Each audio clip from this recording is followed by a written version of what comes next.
should start a cult. I mean, isn't that the natural impulse? In order to survive in this world, you got to become it. So you got to become your own cult leader. Works for big business. It works for government. It works for institution.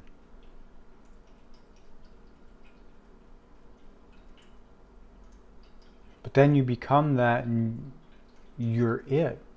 How do you separate from that? How do you detach? How do you know the cult is within you?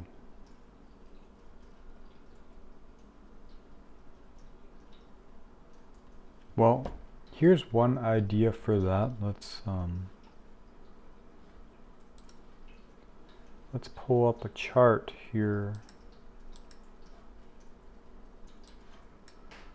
I'll just pull up a time. Ah, interesting. All right. We'll go with this. All right, so this is informing some ideas. All right, so let's just talk about the first house here. This is the zodiacal wheel. A circle, 360 degrees.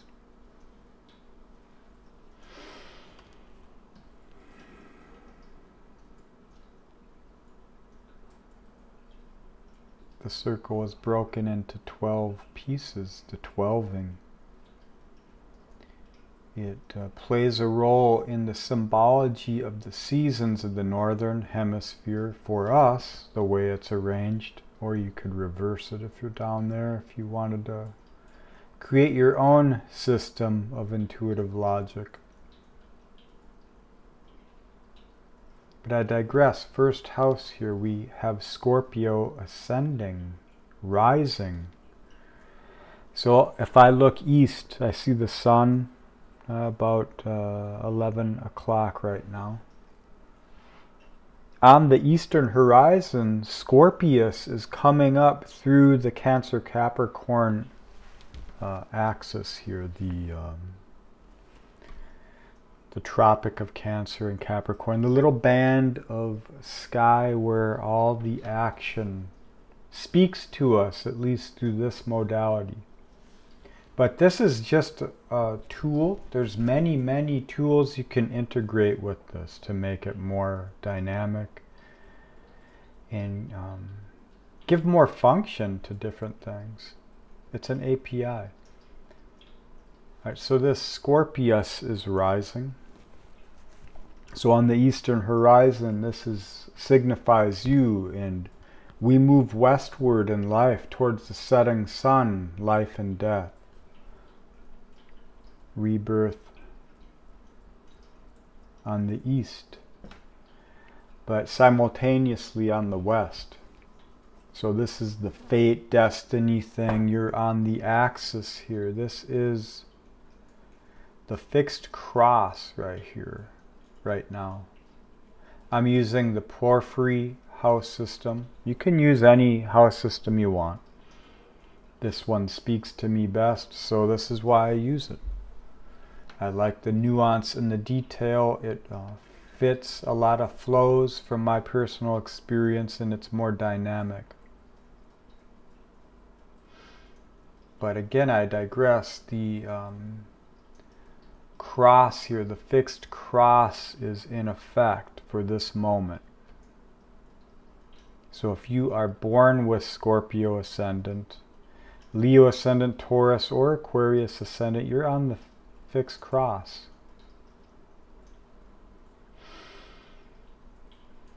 And so for this is the fixed cross of feeling. The language of feeling. Not the process is Taurus. The spear, the arrow going into the bowl. The bowl is possessed in form. It is not going to go down without a fight. It is alive, to hold that kind of charge. And the charge is felt here in Scorpio. The depths. What is beneath, what is deep within, what grows deep down in the darkness to rise up into new expression here with the Aquarius Leo energies, which is the mind and the spirit. The spirit brings a certain type of mind through the experiences we feel in the depth of which we can dive, and how we can deal with that as a process in life, the cultivation.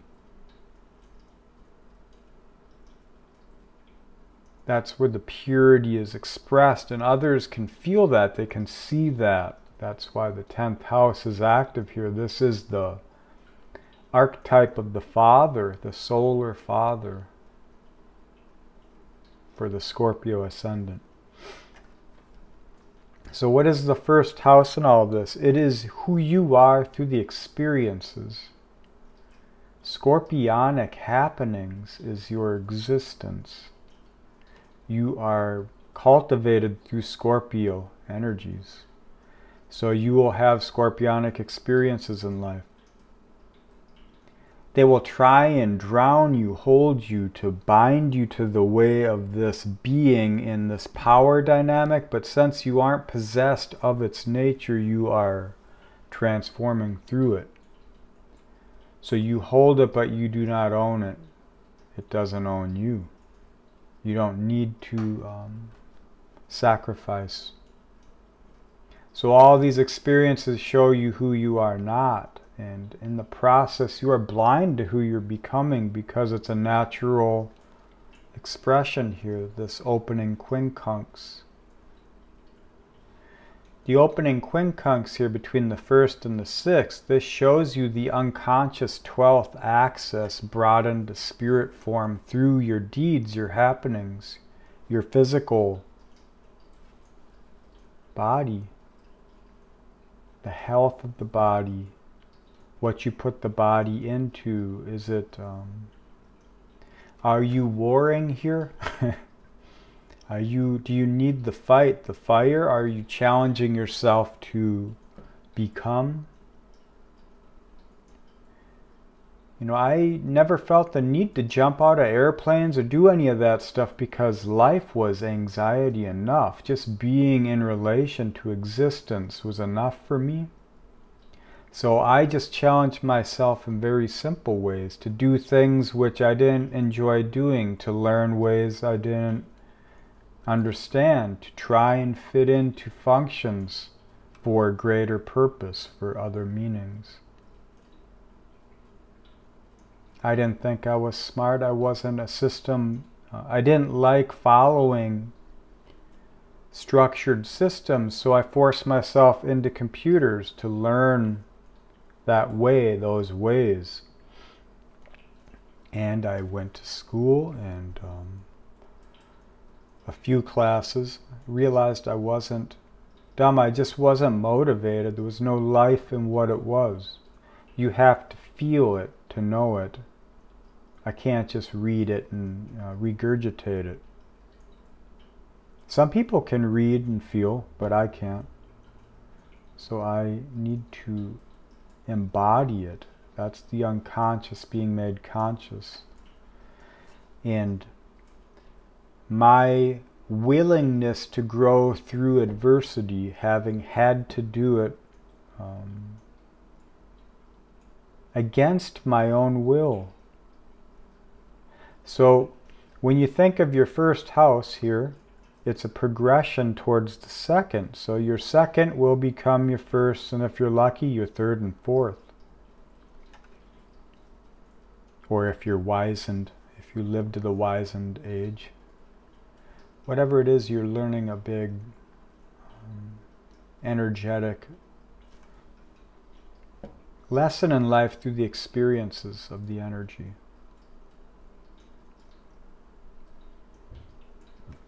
So I had Pluto conjunct Saturn, conjunct my AC at a very young age.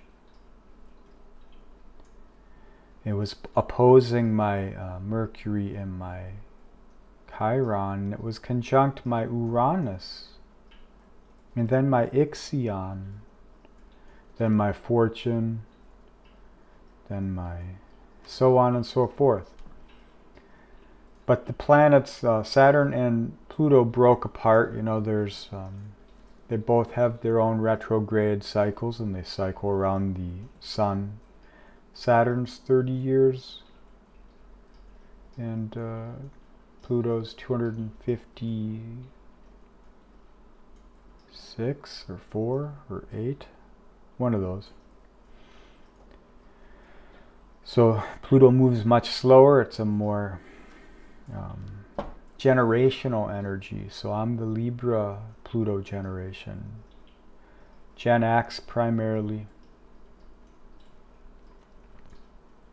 Some, I believe, yeah, all Gen X. So this is the energy that my generation carries in, is the transformation of relation. For me, it is the unconscious, because Libra is in my 12th. So my North Node is 12th house with Pluto. Pluto is transformation. The 12th house is all things and no things. So Pluto expresses in all ways here. It's not bound to distinction. The possession of progression. It is multifaceted for me and others. I'm not just here for me. And that's also indicated with Uranus Ascendant. Uranus Ascendant is an expression of the energy. So if there is anything unconscious within me, it's this Uranian impulse. And that's what helps me to overcome my trappings a lot of times. Because change happens. It's just natural. Trying to cultivate the purity of more static legacy types of energies is part of the cultivation of that. This is what keeps Saturn informed through the Uranian cycles, which is about 2.5 Saturn cycles is one Uranian cycle.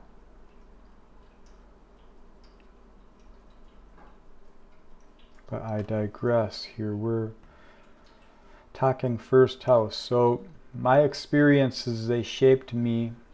It's the nature of the nurture or the nurture of the nature. In any case, I'm in resonance with Plutonic energy. Pluto is very strong in my chart. Mars is very strong in my chart. So I have these two dynamics in play. And it's a compromise thing. It's about power, attention, energy, spirit, compromise. Learning what is the value of reciprocity. The only way is to learn the value of the self. The compassionation that you can understand within is what you can put into the world. And the world wants to, the controlled world doesn't want us to compassionate, it wants us to hate. Because it wants to harvest the shadow from within us that we have to hold. But it's doing that so that we can burn through shit. It's just, when you're waking up for school, if you don't get up, you're going to pay the price. So this is part of the slow boil wake up.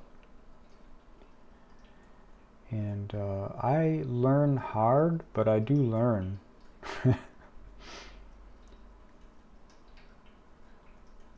So our experiences, they shape us, they nullify us, but they don't permanently do so. It's only our own digestion. Can we realize what the experience was, how it is more than what we thought. The seed grows as we embody meaning in our own process, in our own life. we curate, cultivate whatever that is we're growing. And if we're able to do that without knowing what it is we're doing, then I feel that's how nature enlivens the spirit of this flower from the darkness of who you are, that you bring to the light of new days. So you allow nature to work through with you in a way. And it's not a conceptual ideation, oh, I must do this to obtain this. It's like, how do you fall into it without the mind so that the spirit can lead? Get into the real flow of progression beyond limited expression, the casting of Saturn's rule. That's how Uranus expands and enlivens. The pulse, the first nen. Uranus is the pulse. It's like a charge. It keeps hitting the heart, waking us. The awakener.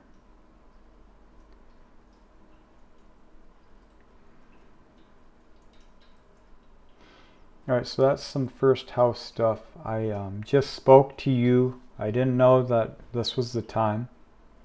But you'll see the moon and Pallas Athena is in the first house. So I'm speaking from my feeling. It's opposing Uranus in the 7th house, which is the other. So I'm speaking this feeling, and I'm trying to bring perception for power. Power to change. Understand your value. To embody. See Hygeia here?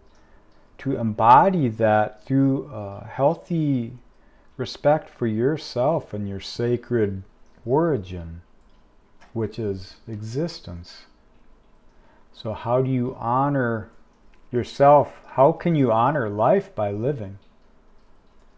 If you do that, you are anointed, you are blessed by the chaos.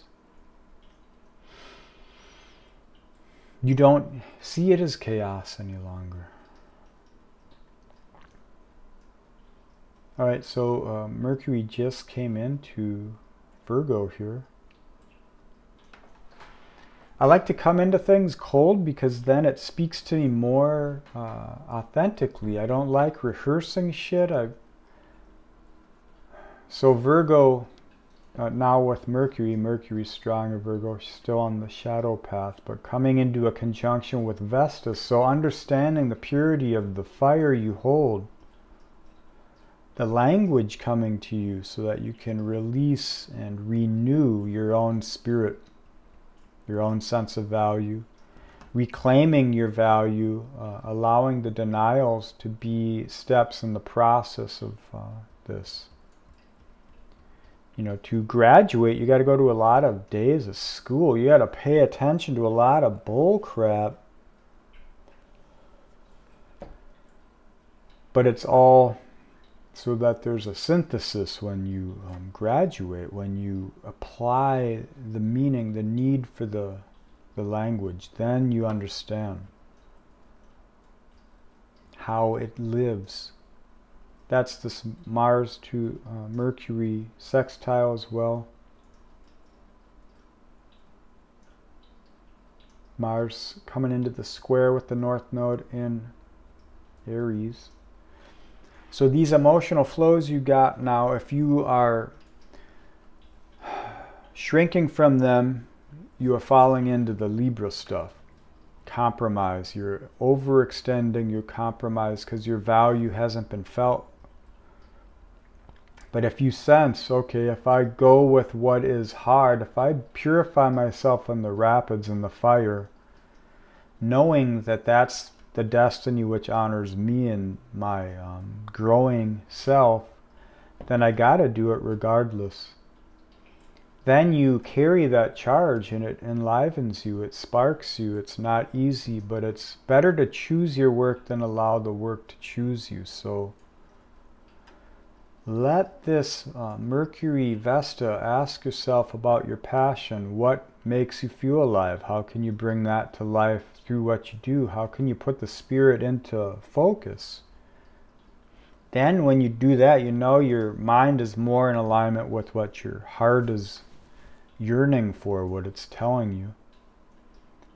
And so when you make decisions from that, you can follow these flows, and the flows are not comfortable, they're not easy. I've been through them many times. I've faced the fire because I had to. It would never go away otherwise. So you might as well do it when you got the energy in your favor, and that's what these times are. Now this also means shit will rise. There will be a lot of chaotic stuff on the home front. In your home, maybe. In your neighborhoods, perhaps. In your patriotic citizenry, in your home countries. You may feel the need to defend the purity of that. All the psyops against every culture, people are going to feel the need to defend. And Pallas Athena here is in the transformation, the transformative quincunx with Mars. So this is final transformation for realization of the power you possess and how limited the power is if you don't have the perception. And the perception is only as deep as you are, so are you hanging on to the bullshit of the narration, or are you finding what's pure within you and bringing that out?